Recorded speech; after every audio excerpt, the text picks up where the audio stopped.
Hello students, स्वागत है आपका अपने यूट्यूब चैनल पुरुषोत्तम केमिस्ट्री में। आज हम स्टार्ट करने जा रहे हैं चैप्टर नंबर 1 ठोस अवस्था। इनऑर्गेनिक केमिस्ट्री का पहला चैप्टर है सॉलिड स्टेट। ठीक है, तो यहाँ पर हम सबसे पहले स्टार्ट करते हैं पदार्थ के बारे में। What is matter? पदार्थ क्या होता है?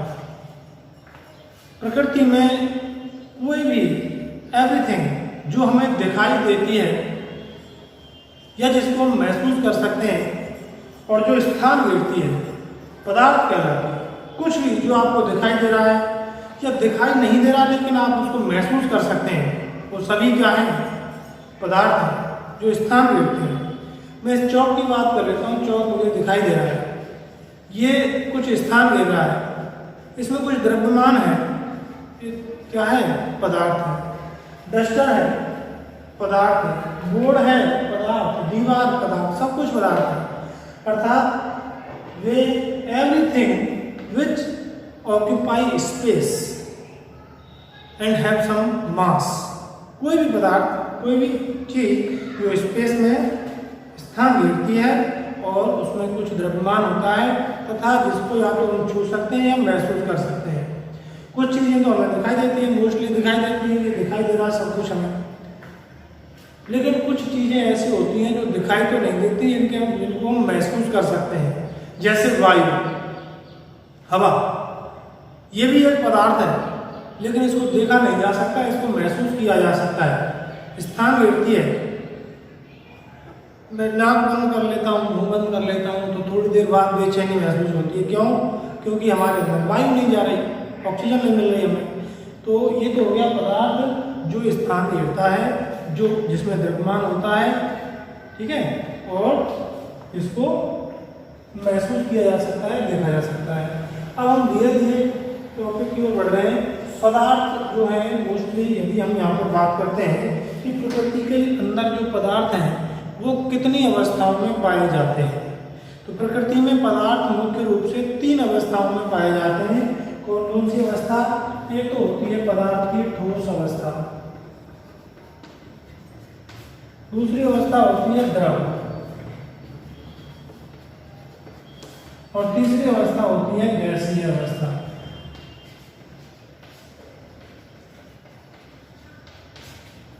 ठोस अवस्था, द्रव अवस्था और गैसीय अवस्था। अब मैं बात करता हूं इन तीनों अवस्थाओं में क्या अंतर होता है।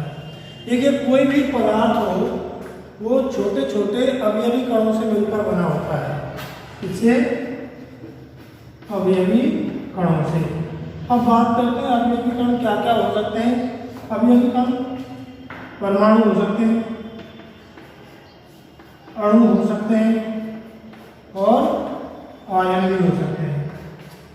तो प्रकृति में जो पदार्थ पाए जाते हैं वो या तो परमाणुओं से मिलकर बनते हैं, या अणुओं से मिलकर बनते हैं, या आयनों से मिलकर बनते हैं, जो क्या कहलाते हैं? उसके अवयवी कण कहलाते हैं।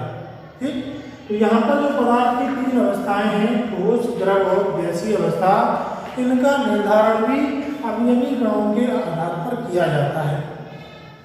कैसे? उसको देखिए। यदि अवयवी कणों के मध्य की दूरी बहुत कम है, यदि किसी पदार्थ में अवयवी कणों के मध्य की दूरी बहुत कम है, इस प्रकार से, तो उसमें अवयवी कण एक दूसरे से प्रबल आकर्षण बलों से जुड़े रहते हैं। इन अवयवी कणों के बीच की दूरी बहुत कम है, यदि अवयवी कण एक दूसरे को स्ट्रॉन्ग अट्रैक्शन फोर्सेस से बांधे हुए हैं, जिसके कारण ये एक स्थान से दूसरे स्थान पर गति नहीं कर पाते।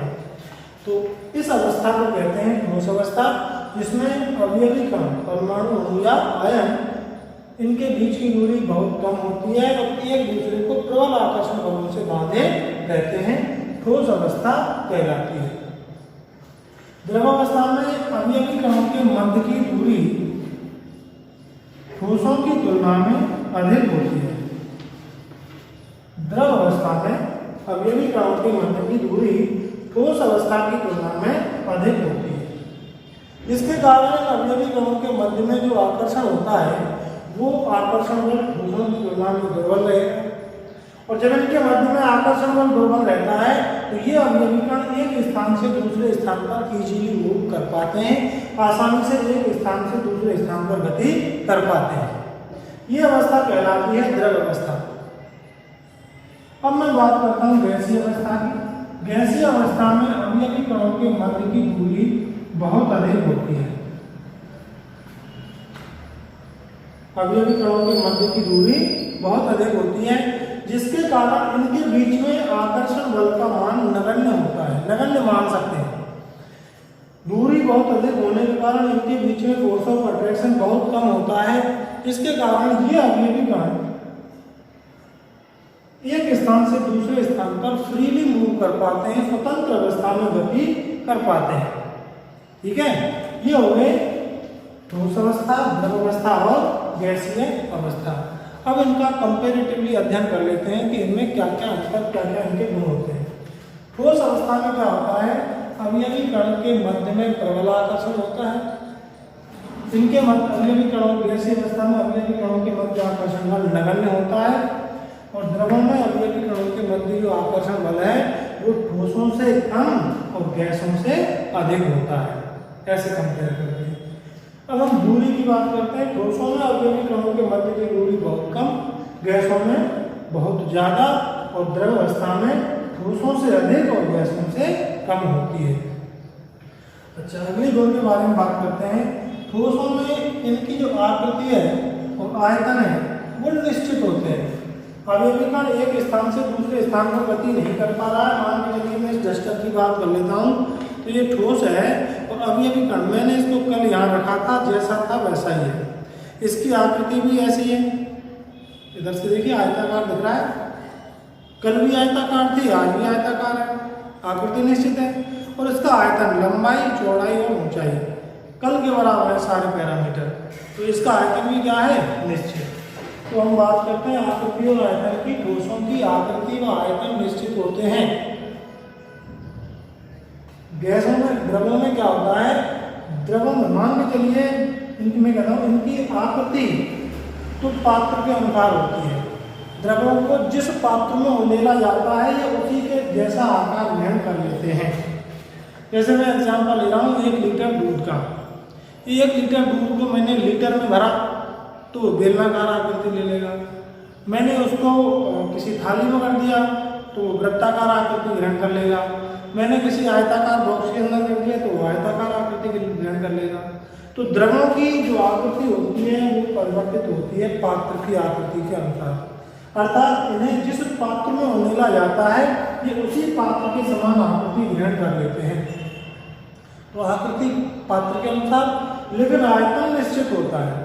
1 लीटर दूध था, उसको लीटर में कर लो, बाल्टी में कर लो, थाली में कर लो, कहीं और कर लो, लेकिन वो 1 लीटर ही रहेगा। आयतन निश्चित होता है, आकृति निश्चित नहीं है, पात्र के अनुसार बदल रही है। गैसों की ना तो कोई आकृति होती है ना ही कोई आयतन निश्चित होता है। गैसों में, गैस सिलेंडर के अंदर गैस भरी हुई है, अब उसका आयतन निश्चित है, लेकिन उसका रेगुलेटर खोल दीजिए आप, वही गैस पूरे शहर में फैल जाएगी, पूरे कमरे में फैल जाएगी, आयतन बढ़ गया। आयतन निश्चित नहीं होता, आकृति भी इनकी निश्चित नहीं होती। क्लियर। अब हम बात कर लेते हैं गतिज ऊर्जा की। ठोस पदार्थों में अवयवी कण प्रबल आकर्षण बलों से जुड़े रहते हैं अन्य कणों के द्वारा, जिसके कारण ये अवयवी कण एक स्थान से दूसरे स्थान पर गति नहीं कर पाते हैं, तो इनकी गतिज ऊर्जा लगभग शून्य होती है। द्रवों में अवयवी कणों के मध्य आकर्षण बल अधिक नहीं होता, ठोसों की तुलना में कम होता है, जिसके कारण ये कण एक स्थान से दूसरे स्थान पर मूव कर पाते हैं। इसे मैं जल की बात कर रहा हूँ, तो जल में क्या होता है, गहने का गुण पाया जाता है, द्रव है, तो अवयवी कण मूव करते हैं, तो अवयवी कणों में गतिज ऊर्जा ठोसों की तुलना में क्या होगी, अधिक। इनमें द्रव पदार्थ है। तो गैसों में तो अवयवी कणों के मध्य में आकर्षण बल होता ही नहीं है, वो तो कंटिन्यूअस गति करते रहते हैं, इसलिए इनकी गतिज ऊर्जा द्रवों से भी अधिक होती है। क्लियर। अब इस चैप्टर के अंदर हम लोग बात करने वाले हैं केवल ठोस अवस्था के बारे में। कौन सी अवस्था के बारे में बात करेंगे, ठोस अवस्था के बारे में।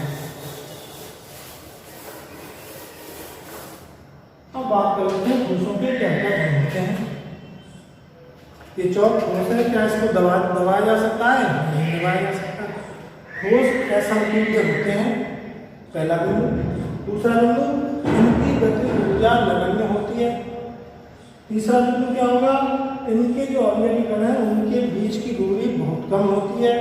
चौथा बिंदु होगा, ठोसों में अवयवी कणों के मध्य आकर्षण बल प्रबल होते हैं। अगला बिंदु क्या होगा? इनकी आकृति निश्चित होती है, इनका आयतन निश्चित होता है। इस प्रकार से ये ठोसों की प्रॉपर्टीज हो जाएगी। चलिए अब हम बात करते हैं ठोसों का वर्गीकरण। जो मेन काम की चीज है इस चैप्टर में वो आएगा क्लासिफिकेशन ऑफ सॉलिड्स।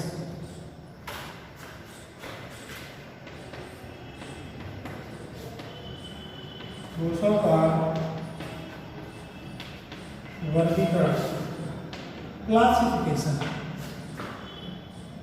तो यदि आपने कई बार देखा हो कि जनगणना होती है, अब जनगणना में क्या करते हैं?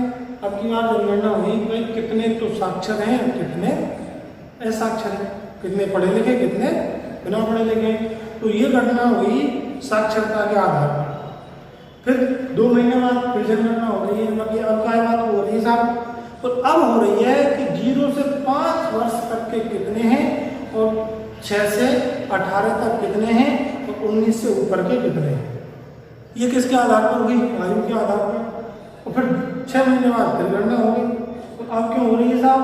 अब जनगणना हो रही है कितने पुरुष हैं और कितने स्त्री हैं, मतलब लिंग के आधार पर, जेंडर के आधार पर कितने मेल हैं और कितने फीमेल हैं।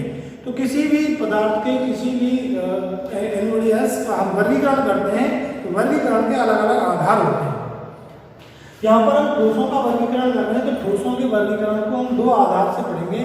पहला तो हमने वर्गीकरण किया किसके आधार पर? ऐसे लिख लो,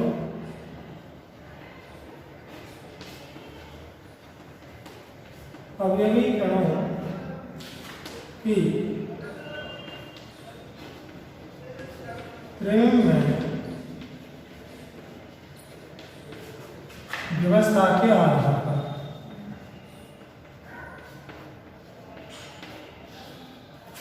और दूसरा हम आधार यहाँ पर वर्गीकरण करेंगे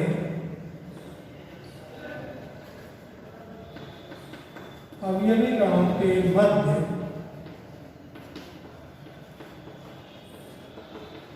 आकर्षण बलों के आधार पर। ठोसों का वर्गीकरण हमने 2 तरीके से करा। पहला वर्गीकरण किया हमने अवयवी कणों की त्रिविमीय व्यवस्था के आधार पर और दूसरा वर्गीकरण करा अवयवी कणों के मध्य आकर्षण बलों के आधार पर। ठीक है, तो पहला वर्गीकरण हम यहाँ पर देखते हैं अवयवी कणों की त्रिविमीय व्यवस्था के आधार पर। अवयवी कणों की त्रिविमीय व्यवस्था के आधार पर ठोसों को 2 भागों में बांटा गया है। इनमें से पहला है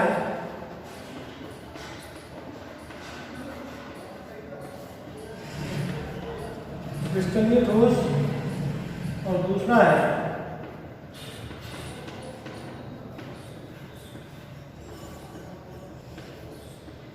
अक्रिस्टलीय ठोस। बोलते हैं क्रिस्टलाइन सॉलिड्स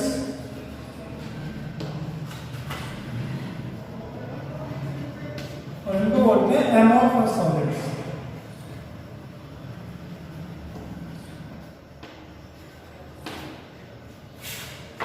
तो इसका मैं सिंपल सा आप लोगों को दोनों को देसी तरीके से बता देता हूँ पहले, और जो आपको हर किसी को मिल जाएगा इसका एग्जाम्पल।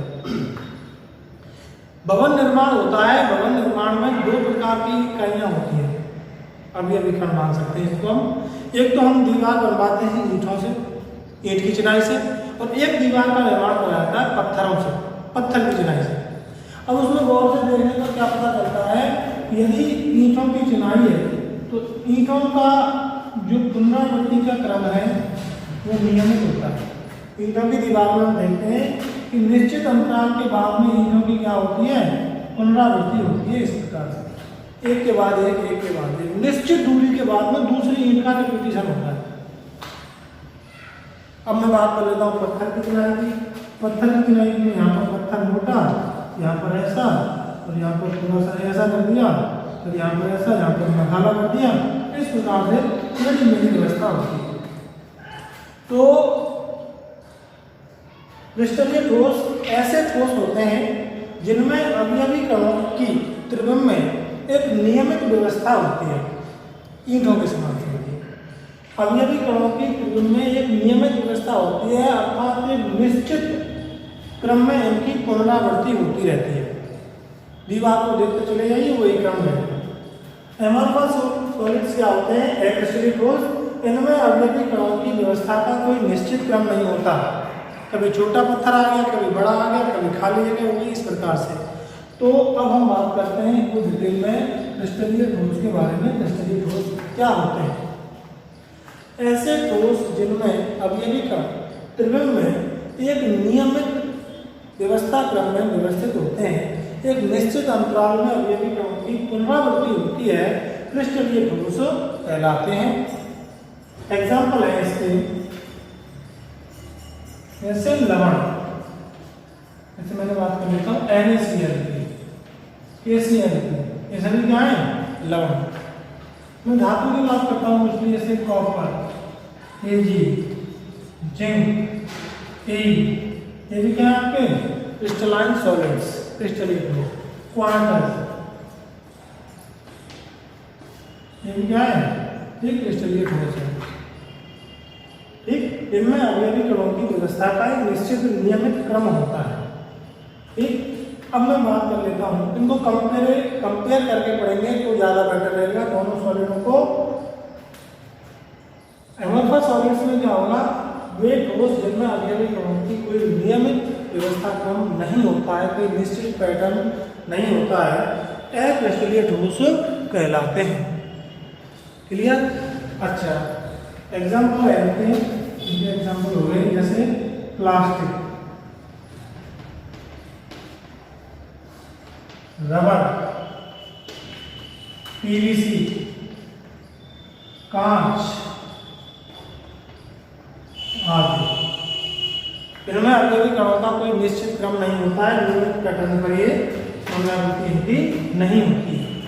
अच्छा, अब इनके हम गुणों के बारे में पढ़ते हैं, कंपेयर करके दोनों के गुणों के बारे में। चलिए,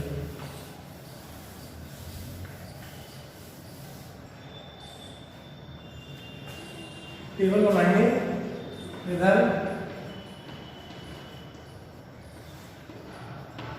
क्रिस्टलीय ठोस, इधर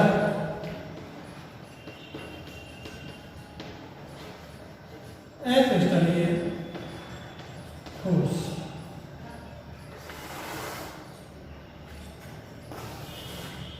पहला बिंदु है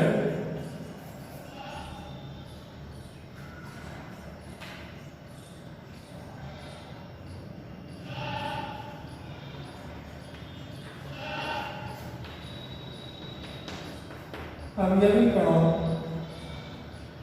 का व्यवस्था क्रम। इनका कैसा होता है? नियमित।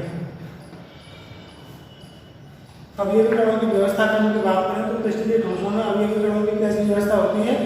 नियमित व्यवस्था होती है। और अक्रिस्टलीय ठोसों में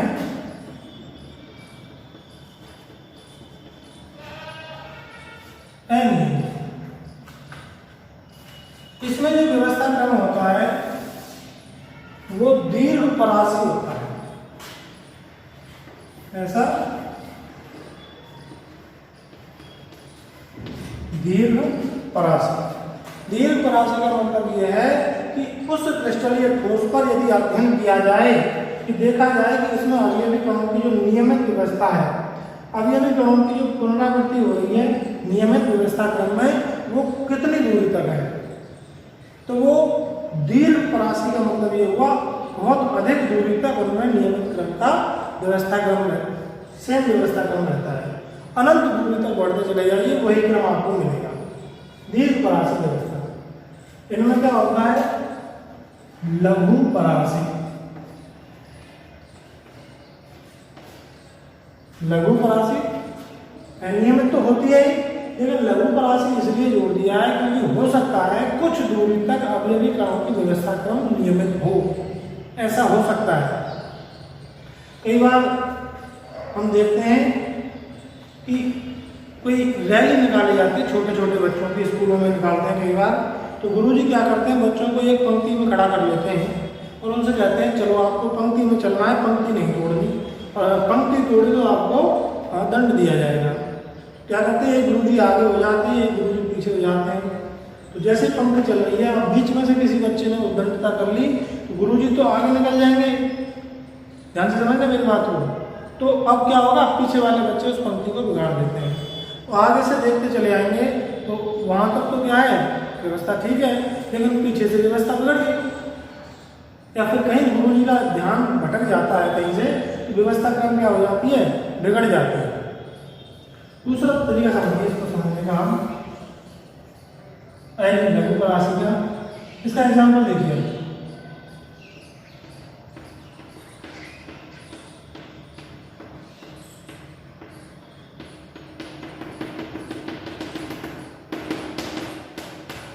यह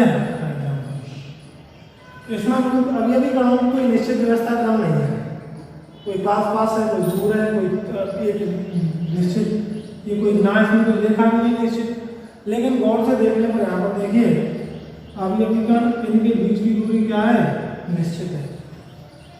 हाँ, एक दो तीन अवयवी कणों के बीच की दूरी निश्चित है, तो इसको हम कह सकते हैं लघु परासी व्यवस्था। तो इनमें अवयवी कणों की लघु परासी व्यवस्था हो सकती है कुछ दूरी तक, लेकिन अधिक दूरी तक नहीं। ये हो गया आपका व्यवस्था क्रम। इसके बाद में अगले गुण की हम बात करते हैं,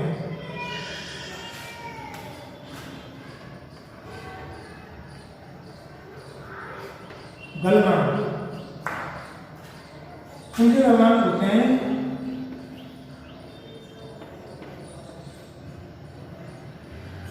पीछ व निश्चित, और उनके गलनांक निश्चित नहीं होते हैं। अब हम बात करते हैं पहले गलनांक क्या होता है। गलनांक क्या होता है, गलनांक बिंदु क्या होता है, ऐसे बिंदु, गलनांक बिंदु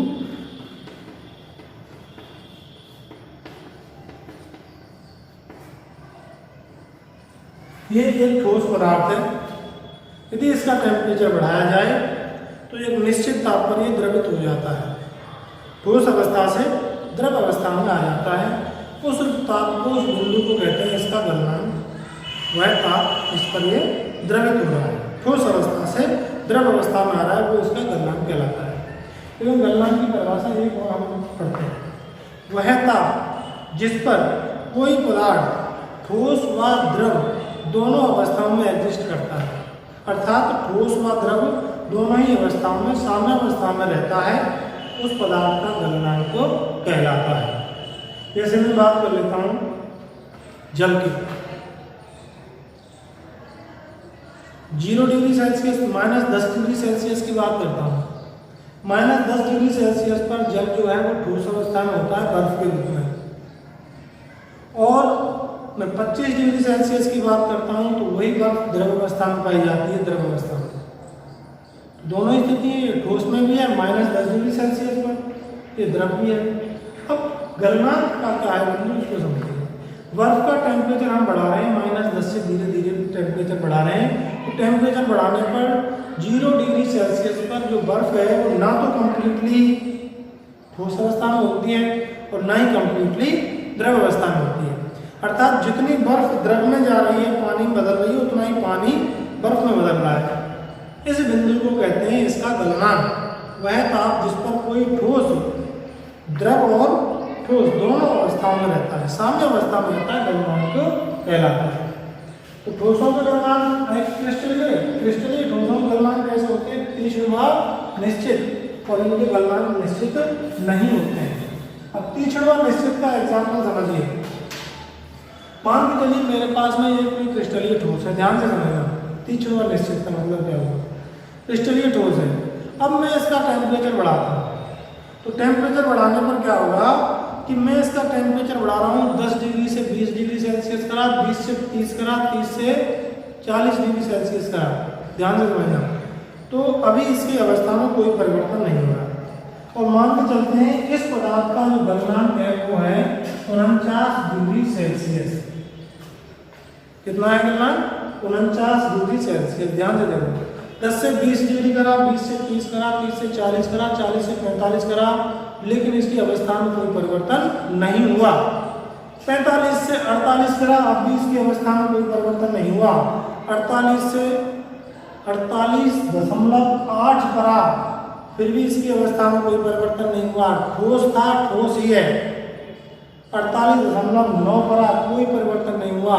लेकिन जैसे ही इसका टेम्परेचर 49 डिग्री सेल्सियस हुआ, ये एक साथ पूरा का पूरा पदार्थ द्रवित हो जाएगा। एक साथ पूरा का पूरा पदार्थ द्रवित हो जाएगा। इस गुण को कहते हैं पीछुआ निश्चित गलनांक। अर्थात क्रिस्टलीय ठोसों के गलनांक पीछुआ निश्चित होते हैं। मीनिंग ये हुआ कि इनको जब गर्म किया जाता है तो एक निश्चित ताप की रेंज पर, निश्चित ताप पर ही ये एक साथ संपूर्ण रूप से पिघल जाते हैं, द्रवित हो जाते हैं। ठीक है। जबकि अक्रिस्टलीय ठोसों को गर्म करते हैं तो ये क्या होता है, धीरे धीरे इनको जैसे हम गर्म करते जा रहे हैं, तापमान बढ़ाते जा रहे हैं, तो धीरे धीरे ये मुलायम होते जाते हैं। जैसे मैं नॉर्मली एक पेन का एग्जांपल लेता हूँ, तो पेन को जब हम गर्म करते हैं, प्लास्टिक का बना हुआ है, उसको जब गर्म किया जाता है तो गर्म करने पर जो पेन है वो धीरे धीरे मुलायम पड़ने लगता है। मुलायम होकर एक स्थिति ऐसी आ जाती है जो संपूर्ण रूप से द्रवित हो जाता है। इसका गलनांक निश्चित नहीं है, इसका पेन का, प्लास्टिक का। क्यों? क्योंकि ये एक अक्रिस्टलीय ठोस है। ऐसा ठोस है अक्रिस्टलीय ठोस। क्लियर? तो इनके गलनांक निश्चित नहीं होते हैं। इनको गर्म करने पर धीरे धीरे मुलायम होते हैं और मुलायम होकर एक निश्चित ताप की रेंज में ये द्रवित हो जाते हैं। अब हम बात करते हैं अगले बिंदु पर,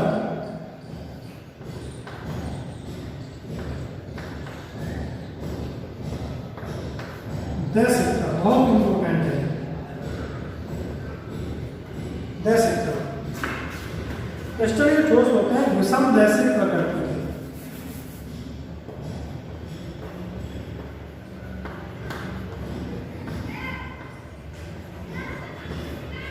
और अक्रिस्टलीय ठोस होते हैं समदैशिक प्रकृति के।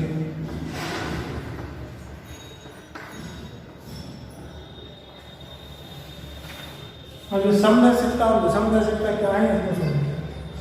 मान के चलिए ये पदार्थ, ये जो चौक है, ये चौक 2 प्रकार के अवयवी कणों से मिलकर बना है, ए और बी से। कितने अवयवी कणों से मिलकर बना है? 2 प्रकार के अवयवी कणों से मिलकर बना है, ए व बी से। ध्यान रखिए। ठीक है। इसमें क्या होगा, अवयवी कणों का एक निश्चित पैटर्न होता है। मान लो चलो ए को तो मैंने रिप्रेजेंट कर दिया डार्क ब्लू से, और बी को रिप्रेजेंट कर दिया मैंने खाली ब्लू से। इस प्रकार से यहाँ पर मैं बना रहा हूँ।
दो प्रकार के अवयवी कण हो गए, ये वाला ए और ये वाला बी। अब देखते हैं दैशिकता क्या होती है। पहले पॉइंट पर आते हैं क्रिस्टलीय ठोस पर। क्रिस्टलीय ठोस विषम दैशिक प्रकृति के होते हैं। अब बात करते हैं विषम दैशिकता क्या है, उसको समझिए। क्रिस्टलीय ठोसों के कुछ भौतिक गुणों, क्रिस्टलीय ठोसों के कुछ भौतिक गुणों, भौतिक गुण कैसे, जैसे तापीय प्रतिरोधकता, चालकता, चुंबकीय गुण, अपवर्तनांक, इनके मान अलग अलग दिशाओं में अलग अलग प्राप्त होते हैं। इस गुण को कहते हैं विषम दैशिकता। दोबारा समझिए, क्रिस्टलीय ठोसों के कुछ भौतिक गुणों जैसे तापीय प्रतिरोधकता, तापीय चालकता, अपवर्तनांक, चुंबकत्व, चुंबकीय गुण, यांत्रिक सामर्थ्य, इनके अलग अलग दिशाओं में, इस दिशा में, इस दिशा में, इनके अलग अलग दिशाओं में मान अलग अलग प्राप्त होते हैं और ये गुण कहलाता है विषम दैशिकता।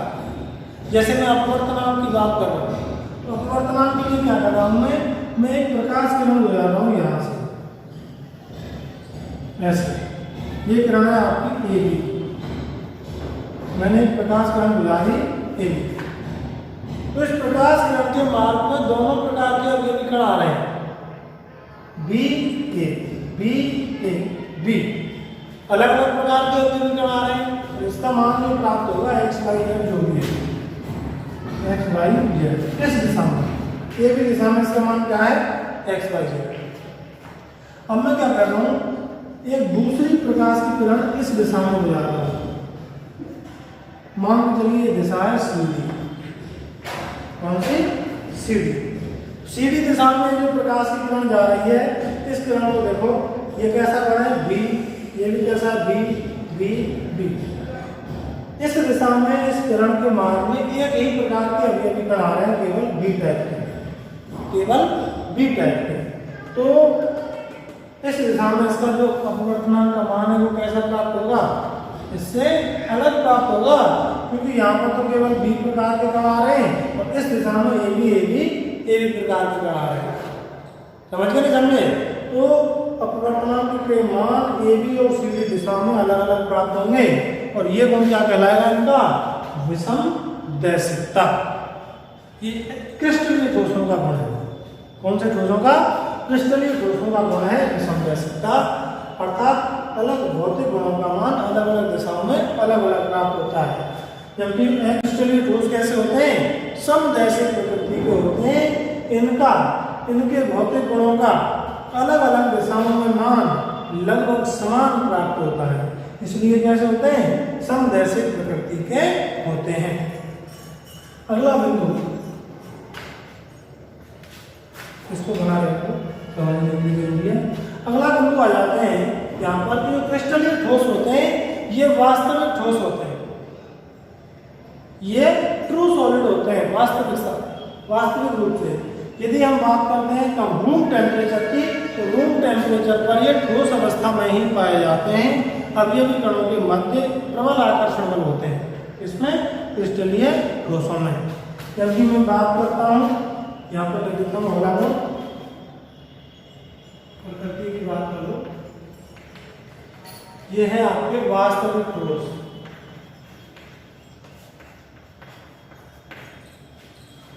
इनको कहते हैं आभासी ठोस।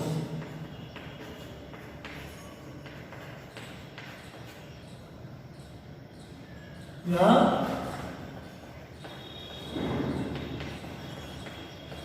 अतिशीतित द्रव, आभासी ठोस या अतिशीतित द्रव।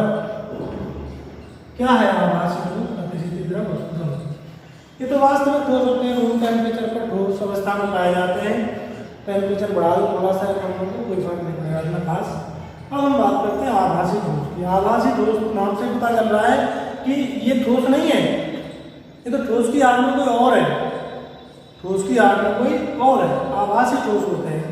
यहाँ पर देखिए अतिशीतित द्रव, अगला बिंदु क्या कर रहा है, अतिशीतित द्रव, अर्थात ये तो इनका वास्तविक रूप द्रव होता है, इनका वास्तविक रूप क्या होता है? द्रव। ये द्रव होते हैं, लेकिन द्रवों को जब अत्यधिक ठंडा किया जाए, जैसे जल है, द्रव है, यदि जल को ठंडा किया जाए तो ये बर्फ में बदल जाएगा। और बर्फ क्या होती है? ठोस।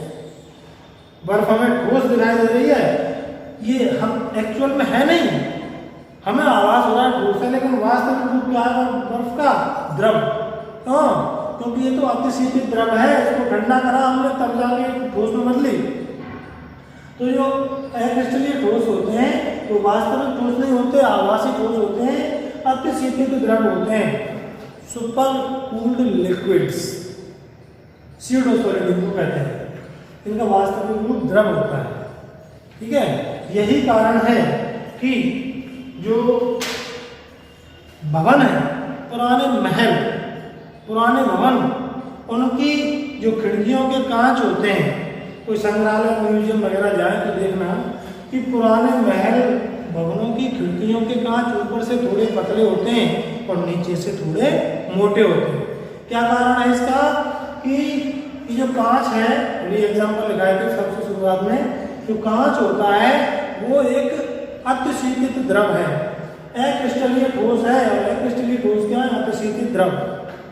और जैसे जैसे तापमान में वृद्धि होती है, हर साल तापमान बढ़ता है 2-4 डिग्री सेल्सियस, तो ताप बढ़ने के साथ साथ ये जो ठोस है कांच अपने मूल रूप में आने की कोशिश करता है। मूल रूप क्या है कांच का? द्रव है, ठोस नहीं होता, द्रव है। तो ये अपने मूल रूप में आने की कोशिश करता है, बहने का गुण पाया जाता है द्रवों में, इसके कारण वो ऊपर से पतला और नीचे से मोटा हो जाता है। क्लियर?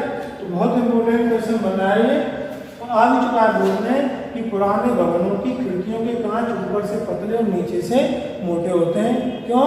क्योंकि जो कांच है वो कैसा द्रव है? अतिशीतित द्रव है। अक्रिस्टलीय ठोस है, तो कैसा है? अतिशीतित द्रव, और द्रवों में बहने का गुण पाया जाता है, इसके कारण जो कांच है ऊपर से नीचे की ओर बहने की कोशिश करता है। इसके कारण ऊपर से हल्का मोटा, ऊपर से हल्का पतला और नीचे से मोटा हो जाता है। इसलिए क्यों? अक्रिस्टलीय ठोस है, जो कैसा होता है? अतिशीतित द्रव। इनको जब गर्म करते हैं अक्रिस्टलीय ठोसों को, ये बड़ा ही इंपॉर्टेंट पॉइंट है इसका। अक्रिस्टलीय ठोसों को जब गर्म करते हैं तो गर्म करने पर ये किसी निश्चित ताप पर इनका रंग दूधिया हो जाता है। इनका रंग क्या हो जाता है? दूधिया। अक्रिस्टलीय ठोसों को गर्म करा तो गर्म करने पर, जैसे कांच है, कांच को गर्म करते हैं तो ये एग्जाम्पल भी है कि जो कांच है, पुराने कांच, खिड़कियों के कांच, वो दूधिया रंग के हो जाते हैं। हमने तो लगवाया बिल्कुल ट्रांसपेरेंट कांच और देखा 50 साल बाद में तो दूधिया रंग के हो गए। क्यों? क्योंकि जो कांच है एक अक्रिस्टलीय ठोस है, और जैसे जैसे इसके तापमान में वृद्धि करते हैं कांच के में, तो ये किसमें बदल जाता है? क्रिस्टलीय ठोस में परिवर्तित हो जाता है, जिसके कारण इसका रंग दूधिया हो जाता है। ये भी प्रश्न बहुत इंपॉर्टेंट है कि पुराने जो कांच होते हैं, खिड़कियों के कांच, वो दूधिया रंग के पाए जाते हैं। क्यों? क्योंकि ताप वृद्धि के कारण ये अक्रिस्टलीय से क्रिस्टलीय ठोस में परिवर्तित हो जाते हैं, इससे इनका रंग दूधिया हो जाता है। ठीक? और आज के लिए इतना ही बहुत है। बाकी आप लोग कंटिन्यूटी बनाए रखें, अब डेली वीडियो अपलोड करेंगे। विशेष ध्यान रखें, कोई भी इस चैप्टर के जो टॉपिक आपको पढ़ाया जा रहा है, इस टॉपिक से संबंधित कोई भी प्रश्न रह नहीं जाए, कहीं से भी क्वेश्चन ढूंढिए, और आपको उसमें कोई डाउट है तो कमेंट बॉक्स करिए, या व्हाट्सएप नंबर है आपके पास, व्हाट्सएप पे प्रॉब्लम भेजिए। ओके।